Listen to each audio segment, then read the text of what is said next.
दोस्तों क्या आपने कभी ये सोचा है कि ये सब कैसे शुरू हुआ, यानी जब कुछ ना था तो फिर क्या था? तो इसका जवाब है अल्लाह। दोस्तों अल्लाह ताला अपनी आखिरी और मुकम्मल किताब कुरान पाक में फरमाता है कुल हु अल्लाहु अहद। और हजरत इमरान बिन हुसैन रजी अल्लाह तआला अन्हु से भी रिवायत है कि नबी पाक सल्लल्लाहु अलैहि वसल्लम से एक बार सहाबा ने पूछा, या रसूलल्लाह हमारी इस दुनिया की तख्लीक से पहले हमारा रब कहाँ था? ये बात सुनकर नबी पाक सल्लल्लाहु अलैहि वसल्लम ने इरशाद फरमाया कि जब कुछ ना था तब अल्लाह था और अल्लाह का अर्श पानी पर था। अब फलसफे की किताबों में इन सब के लिए हादिस का लफ्ज इस्तेमाल किया गया है, यानी वो चीज जो पहले ना थी और फिर बाद में किसी के बनाने से वजूद में आई हो, और जबकि अल्लाह की जाती बारी के लिए वाजिब की इस्लाह इस्तेमाल की जाती है, यानी जिसका वजूद वाजिब हो। अब आते हैं अपने टॉपिक की तरफ, यानी द स्टोरी ऑफ क्रिएशन। अल्लाह ताला ने कुरान मजीद की सूरह हूद में फरमाया, जिसका हिंदी ट्रांसलेशन कुछ यूं है कि अल्लाह ताला ने जमीन और आसमान को 6 दिनों में बनाया और उस वक्त उसका अर्श पानी पर था और तुम्हें इसीलिए पैदा किया था ताकि तुम्हें आजमाए कि तुम में अच्छे अमाल कौन करता है और बुरे अमाल कौन करता है। अब यहाँ पर हमें ये पता चलता है कि अल्लाह ताला ने सबसे पहले अपना अर्श बनाया था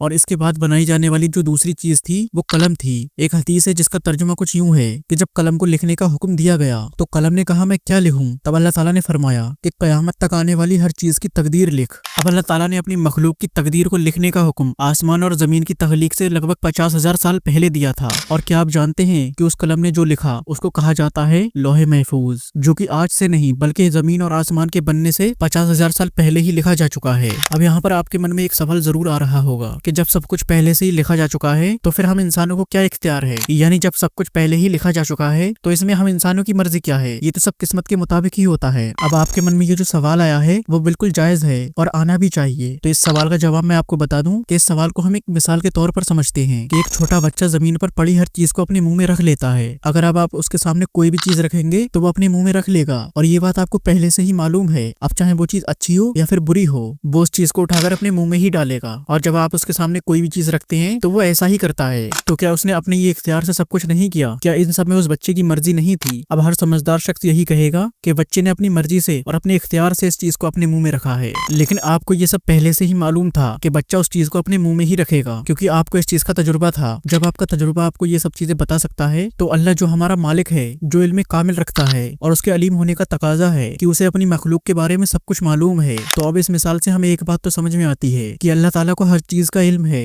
दुनिया और जहान में कोई भी ऐसी चीज नहीं जो उससे छुपी हुई हो। लेकिन हम इंसानों को अल्लाह ताला ने फ्री विल दे रखी है, यानी इतनी मोहलत दी है कि हम इंसान चाहे तो नेक अमाल कर सकते हैं और चाहे तो बुरे अमाल कर सकते हैं। इन सारे अमाल का हिसाब अल्लाह ताला आखिरत में लेगा। लेकिन अल्लाह ताला ये जानता है कि कौन सा इंसान अच्छे अमाल करेगा और कौन सा इंसान बुरे अमाल। अब लोहे महफूज के बाद अल्लाह ताला ने 7 आसमान और जमीन बनाए और इनमें भी पहले जमीन बनाई और उसकी तमाम जरूरियात पूरी फरमाई, जैसे पहाड़ वगैरह और इस्तिफा फरमाया। और इसके बाद 7 आसमान बनाए। इब्तदा में जमीन और आसमान धुएं की शक्ल में एक साथ थे, फिर अल्लाह ताला ने अलहदा अलहदा फरमाया, जिसे मॉडर्न साइंस में द बिग बैंग थ्योरी के नाम से भी जानते हैं। लेकिन इसका जिक्र अल्लाह ताला ने आज से 1400 साल पहले ही फरमा दिया था, जिसका जिक्र कुरान करीम की सूरह अंबिया में मौजूद है। अल्लाह ताला फरमाता है, क्या मुनकरीन ने यह ख्याल नहीं किया कि आसमान और जमीन एक साथ मिले हुए थे तो हमने इन्हें खोल दिया और हमने हर जानदार चीज को पानी से बनाया, तो क्या ये ईमान नहीं लाएंगे? दोस्तों अल्लाह ताला के लिए सब कुछ बनाना इंतहाई आसान था। अल्लाह ताला एक कुन कहता है और सब कुछ बन जाता है। इसके बाद अल्लाह ताला ने आसमानी दुनिया को सूरज, चांद और तारों से मुज़य्यन किया और फिर बाकी आसमानों को भी मुकम्मल फरमा दिया। कुरान करीम की एक आयत में अल्लाह ताला ने फरमाया कि अल्लाह ने उन्हें 2 दिन में 7 आसमान बना दिया और हर आसमान में उसके काम के अहकाम भेज दिए।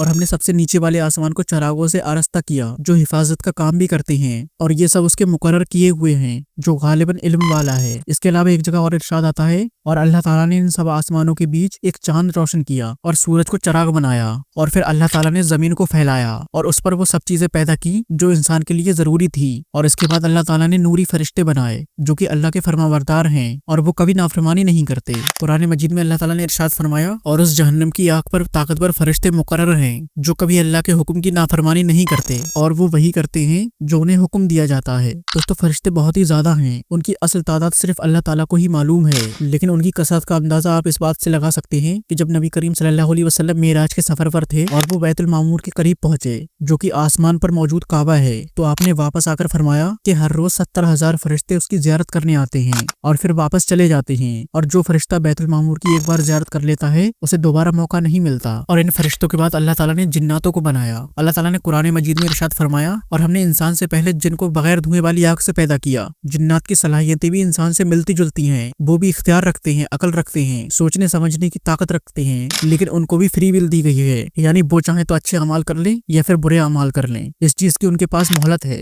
अब यहाँ से हमें ये बात भी पता लगती है कि जिन्नातों को भी अल्लाह ताला ने अपनी इबादत के लिए बनाया है। अल्लाह ताला कुरान मजीद में इरशाद फरमाता है, और मैंने जिन्नों और इंसान को इसलिए पैदा किया ताकि वो मेरी इबादत करें। और जिन्नात इस जमीन पर हजरत आदम अलैहिस्सलाम से करीबन 2000 साल पहले आबाद थे, लेकिन उनका आपस में ही हसद शुरू हो गया और वो एक दूसरे को मारने काटने लगे और अल्लाह ताला की नाफरमानी करने लगे। लेकिन उन सब में एक ऐसा जिन था जो उस वक्त भी अल्लाह ताला का इबादत गुजार था और फरमाबरदार था, और उस जिन का नाम इब्लीस था। ये वही इब्लीस है जो आगे चलकर आदमजात का सबसे बड़ा दुश्मन बना, जिसे आज हम शैतान के नाम से जानते हैं। अल्लाह ताला ने उसे इज्जत दी और जन्नत में रहने की इजाजत दी, और वो अल्लाह ताला का एक ऐसा खास जिन बन गया कि उसे हर चीज की इजाजत दी गई। जन्नत के खजाने उसके पास थे। लेकिन फिर शुरुआत होती है हम इंसानों की, यानी जब अल्लाह ताला ने हजरत आदम अलैहिस्सलाम की तख्लीक फरमाई और तख्लीक के बाद अल्लाह ताला ने सारे फरिश्तों को हुक्म दिया कि हजरत आदम को सजदा करो, तो अल्लाह ताला का हुक्म सुनते ही सारे फरिश्ते सजदे में गिर गए। लेकिन उस वक्त इब्लीस ने सजदा नहीं किया, क्योंकि उसका ये ख्याल था कि मैं आदम से ज्यादा ताकतवर हूँ, क्योंकि मैं आग का बना हुआ हूँ और इसे मिट्टी से बनाया है। और इस गुनाह की सजा के तौर पर अल्लाह ताला ने उसे जन्नत से निकाल दिया और इब्लीस नाम दे दिया, जिसके बाद हम वो इंसानों का दुश्मन बन गया जो आज तक बना हुआ है और कयामत तक बना रहेगा। दोस्तों, उम्मीद है आपको ये वीडियो जरूर पसंद आया होगा। अगर वीडियो अच्छा लगा हो तो एक लाइक जरूर करें और चैनल को सब्सक्राइब करके बेल आइकन जरूर दबा दें।